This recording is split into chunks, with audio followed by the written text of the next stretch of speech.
Bill Gates একবার বলেছিলেন, আমি পরীক্ষার কিছু সাবজেক্টে ফেল করে যেতাম, কিন্তু আমার এক বন্ধু সবকটা সাবজেক্টে ফার্স্ট ক্লাস পেয়ে পাস করত। এখন আমার সেই বন্ধু মাইক্রোসফটে একজন ইঞ্জিনিয়ার হিসাবে চাকরি করে, আর আমি এখন মাইক্রোসফটের মালিক। এমন অনেক এক্সাম্পল আছে যেখানে এ স্টুডেন্টরা সি স্টুডেন্টদের জন্য কাজ করে। এখানে এ স্টুডেন্ট বলতে যারা স্কুল বা কলেজে 80 থেকে 90% মার্কস পেয়ে পাস করে, আর সি স্টুডেন্ট বলতে যারা একদমই অর্ডিনারি স্টুডেন্ট হয় এবং ক্লাসরুমের লাস্ট বেঞ্চে বসে, তাদের কথাই বলা হয়েছে। এবার প্রশ্ন হলো যে সি স্টুডেন্টরা নিজের ক্যারিয়ারে এ স্টুডেন্টদের থেকে অনেক বেশি সাকসেসফুল হয় কেন?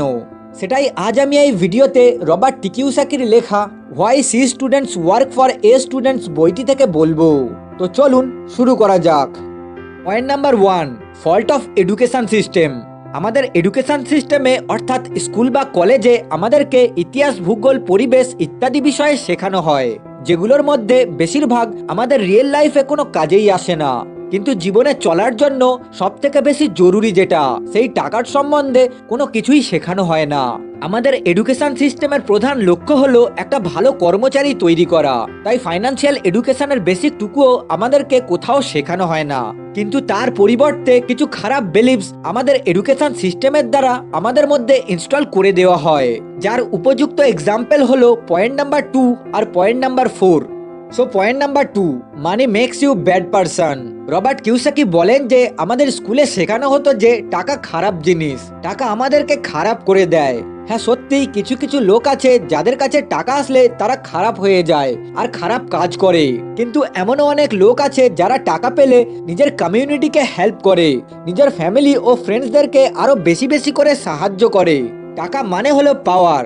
টাকা শুধু আমাদের ইমোশনকে অ্যাম্পলিফাই করে দেয়। যদি আপনি ভালো হন তাহলে আপনি টাকা পেলে আরো বেশি ভালো হয়ে উঠবেন আর বিভিন্ন লোকেদেরকে সাহায্য করবেন। কিন্তু যদি আপনার মধ্যে খারাপ চিন্তা ভাবনা থাকে তাহলে টাকা আসলে সেটাও লোকের সামনে আসবে, কারণ টাকা শুধু আমাদের চিন্তা ভাবনাকে বাস্তবে পরিণত করতে সাহায্য করে। আমরা যদি বিল গেটস ও ওয়ারেন বাফেটের এক্সাম্পল দেখি, তাহলে তাদের কাছে সীমাহীন টাকা আছে যা সাধারণ মানুষের কল্পনার বাইরে, কিন্তু তারা তাদের 90% টাকা বিভিন্ন চ্যারিটিতে দান করে দেয়। এর থেকে প্রমাণিত হয় যে টাকা থাকলে মানুষ খারাপ কাজ করে না। আমাদের স্কুল বা কলেজে এমন এমন স্টোরি পড়ানো হয় বা বিভিন্ন টিভি সিরিয়াল ও মুভিতে এমন এমন স্টোরি দেখানো হয় যেখানে ধনী লোকেরাই ভিলেন হয়। এখান থেকে আমরা বিশ্বাস করে নিই যে বেশি টাকা খারাপ, বেশি টাকা থাকলে লোকেরা খারাপ কাজ করে।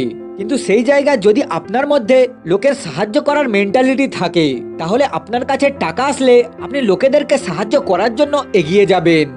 Point number 3, giving less important to financial education. Robert বলেন যে 3 ধরনের এডুকেশন হয়। First, academic education. এখানে আমরা পড়া শিখি, লেখা শিখি ও বেসিক ম্যাথামেটিক্স শিখি, যেগুলো শেখা আমাদের জন্য খুবই জরুরি। Second, professional education. এখানে আমরা যে কোনো একটা নির্দিষ্ট স্কিলে স্পেশালাইজড হই, যেটা ভবিষ্যতে আমাদের ক্যারিয়ার হয়ে যায়, like doctor, engineer, chartered accountant, lawyer ইত্যাদি। এখানে বেশিরভাগ এ স্টুডেন্টরা আসে যারা ভবিষ্যতে সেই স্টুডেন্টদের জন্য কাজ করে, কারণ এ স্টুডেন্টরা একাডেমিক ও প্রফেশনাল এডুকেশনে ভালো হলেও 3 নম্বর এডুকেশনে একদমই ভালো হয় না, যেটা হলো ফাইন্যান্সিয়াল এডুকেশন। এই ফাইন্যান্সিয়াল এডুকেশন স্কুল বা কলেজের কোনো ক্লাসরুমেই শেখানো হয় না, তাই এই স্টুডেন্টরা টাকার খেলাকে বুঝতে পারে না আর টাকা কিভাবে কাজ করে সেটাও তারা জানে না, তাই এরা সারা জীবন সেই স্টুডেন্টদের হয়ে কাজ করে। কিন্তু অন্যদিকে ধনীরা তাদের ছেলে মেয়েদেরকে এই ফাইন্যান্সিয়াল এডুকেশন দিয়ে থাকে, তাই ধনীরা বংশ পরম্পরায় আরো ধনী হতে থাকে। অর্থাৎ রবার্ট কিওসাকি বলেন যে আমিও একটা সি স্টুডেন্ট ছিলাম, তাই আমার কোনো প্রফেশনাল এডুকেশন ছিল না, কিন্তু আমি 9 বছর বয়স থেকে আমার রিচ ড্যাড, যিনি হাওয়াইয়ের সব থেকে ধনী ব্যক্তি ছিল, তার কাছ থেকে ফাইন্যান্সিয়াল এডুকেশন পেয়েছিলাম। তাই এখন আমি একজন মাল্টি মিলিয়নার। আমার নেটওয়ার্থ এখন $100 মিলিয়ন বেশি। আমার মতো আরো অনেকে আছে যারা শুধু ফাইন্যান্সিয়াল এডুকেশনের দমেই ধনী হয়েছে। আমাদের সোসাইটিতে একটা মিথ আছে যে যারা স্কুল ফিনিশ করে না তারা কোনোদিনও সাকসেসফুল হতে পারে না, কিন্তু রিয়েল লাইফে এমন অনেক লোক আছে যারা স্কুল কমপ্লিট করেনি কিন্তু তারা তাদের লাইফে এক্সট্রিমলি সাকসেসফুল হয়েছে, যেমন এব্রাহিম লিঙ্কন ও অ্যান্ড্রু জনসন স্কুল ফিনিশ না করা সত্ত্বেও আমেরিকার রাষ্ট্রপতি হয়েছিলেন। হেনরি ফোর্ড কার্স কোম্পানির মালিক হয়েছিলেন। Mark Zuckerberg, Bill Gates, Steve Jobs, এমনকি ইন্ডিয়ান লেজেন্ড সন্দীপ মাহেশ্বরী, এরা সবাই স্কুল কমপ্লিট না করা সত্ত্বেও এরা এদের জীবনের হাইয়েস্ট সাকসেস অ্যাচিভ করেছে। তার মানে এর থেকে বোঝা যায় যে জীবনে সাকসেসফুল হতে গেলে প্রফেশনাল এডুকেশনের ততটাও প্রয়োজন পড়ে না যতটা ফাইন্যান্সিয়াল এডুকেশনের প্রয়োজন পড়ে। তার মানে আমি স্কুল কলেজ ড্রপ করে দিতে বলছি না, আমি শুধু বলতে চাইছি যে স্কুল কলেজের সাথে সাথে ফাইন্যান্সিয়াল এডুকেশনের দিকেও ধ্যান দিন। Point number 4, 2 concept to become rich. Robert বলেন যে যদি আপনি ধনী হতে চান তাহলে আপনাকে এই দুটি কনসেপ্টের সম্বন্ধে ভালোভাবে জানতে হবে, যার মধ্যে প্রথমটা হলো ইনকাম স্টেটমেন্ট।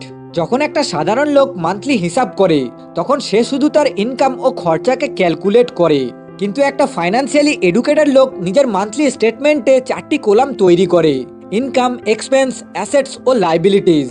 যেসব জিনিসগুলি বিনা মেহনতে বা অল্প মেহনতে আমাদের পকেটে টাকা নিয়ে আসে সেই সব জিনিসগুলিকে অ্যাসেটস বলা হয়, আর যেসব জিনিসগুলির পিছনে আমরা খরচা করি সেই সব জিনিসগুলিকে লাইবিলিটিস বলা হয়। যেমন যদি আপনি শুধু শুধু কোনো ল্যাপটপ কেনেন তাহলে সেই ল্যাপটপটি আপনার জন্য একটা লাইবিলিটিস হবে, কিন্তু সেই ল্যাপটপটি নিয়ে যদি আপনি অনলাইনের কোনো কাজ করেন তাহলে সেই ল্যাপটপটি আপনার জন্য একটা অ্যাসেটস হয়ে যাবে। যে কোনো ধনী ব্যক্তির প্রাইমারি ফোকাস থাকে এই অ্যাসেটস কলামের ওপর, তাই ধনীরা সারা জীবন নিজের জন্য অ্যাসেটস বিল্ড করতে থাকে। দ্বিতীয়টা হলো ক্যাশ ফ্লো কোয়াড্রেন্ট। সাধারণত মানুষ 4টি উপায়ে ইনকাম করে: E, S, B or I. E stand for employee. Employee মানে হলো চাকরিজীবী, এদের মেন ফোকাস থাকে এদের স্যালারির ওপর। বেশিরভাগ স্টুডেন্টরা এই ক্যাটাগরিতে আসে। আপনারা সবাই জানেন যে চাকরি করে সাকসেসফুল হওয়া যায় কিন্তু ধনী হওয়া যায় না। Next S. S stand for self employed. এই ক্যাটাগরিতে যারা থাকে তারা একটু সাহসী হয়, এরা লোকের কাছে কাজ করতে পছন্দ করে না, তাই এরা নিজের একটা কাজ খুলে নেয়। যেমন কোনো ছোট্ট দোকানদার বা কোনো ডক্টর যে নিজের ক্লিনিক খুলেছে। এরা সবাই ভাবে যে এরা বিজনেস করছে, কিন্তু এরা অ্যাকচুয়ালিতে সেলফ এমপ্লয়েড, কারণ এরা নিজের সিস্টেমকে এমনভাবে তৈরি করে যে এদের অনুপস্থিতিতে এদের কোনো কাজই হবে না, তাই এদের ইনকামও লিমিটেড হয়। আর যখন এদের ইনকাম বেশি হয় তখন এরা সব থেকে বেশি বিজি থাকে। Next B. B stand for businessman. যারা অন্য লোকেদের টাকা ও টাইমকে ইউজ করে ইনকাম করে তাদেরকে বিজনেসম্যান বলা হয়। যেহেতু এরা অন্য লোকেদের টাকা ও টাইমকে ব্যবহার করে তাই এদের ইনকামও আনলিমিটেড হয়। Next I. I stand for investor. যারা অন্যদের বিজনেসে নিজের টাকাগুলো ইনভেস্ট করে তারা হচ্ছে ইনভেস্টার। এরা টাকার জন্য কাজ করে না, এদের টাকা এদের জন্য কাজ করে। একটা লোক একসঙ্গে একের বেশি কোয়াড্রেন্টে থাকতে পারে বা ধীরে ধীরে নিজের কোয়াড্রেন্ট শিফট করতে পারে, কিন্তু সে তখনই সাকসেসফুল হবে যখন সে বি আর আই কোয়াড্রেন্ট থেকে বিলং করবে।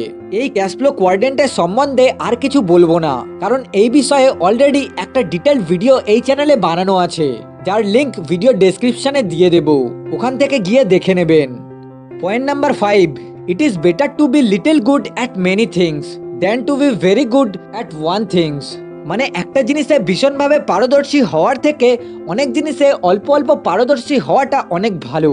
আমাদের এডুকেশন সিস্টেমটা এমনভাবে ডিজাইন করা যেখান থেকে কোনো স্টুডেন্ট একটা পার্টিকুলার বিষয়ে স্পেশালাইজড হয়ে বের হয়, যার ফলে কেউ ডক্টর, কেউ লয়ার, কেউ আবার চার্টার্ড অ্যাকাউন্টেন্ট হয়। তাই পড়াশোনা শেষ করার পর এদের কাছে দুটো অপশনই বেঁচে থাকে, হয় এমপ্লয়ি নয়তো বা সেলফ এমপ্লয়ি হয়ে জীবিকা নির্বাহ করা, যার ফলে এই স্টুডেন্টদের বাকি জীবনটা হয় এমপ্লয়ি নয়তো বা সেলফ এমপ্লয়ি হয়ে কেটে যায়।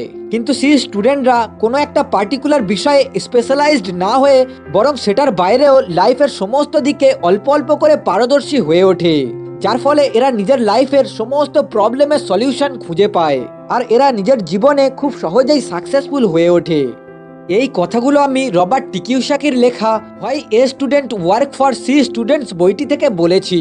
যদি আপনি এই বিষয়ে আরো ডিটেলসে জানতে চান তাহলে এই ভিডিওর ডেসক্রিপশনে দেওয়া লিংক থেকে গিয়ে এই বইটি কিনে পড়তে পারেন। সবশেষে যদি ভিডিওটা একটু ইনফরমেটিভ হয়ে থাকে তাহলে ভিডিওটাকে আপনার বন্ধু বান্ধব আত্মীয় স্বজনের সঙ্গে শেয়ার করুন, আর এই রকম ভ্যালুয়েবল ভিডিও সবার প্রথমে দেখার জন্য চ্যানেলটাকে সাবস্ক্রাইব করুন, কারণ আমার প্রাণের বন্ধুরা আপনারা সবাই তো ভিডিওটাকে দেখছেন কিন্তু সাবস্ক্রাইব করছেন না, তাই অবশ্যই চ্যানেলটাকে সাবস্ক্রাইব করুন।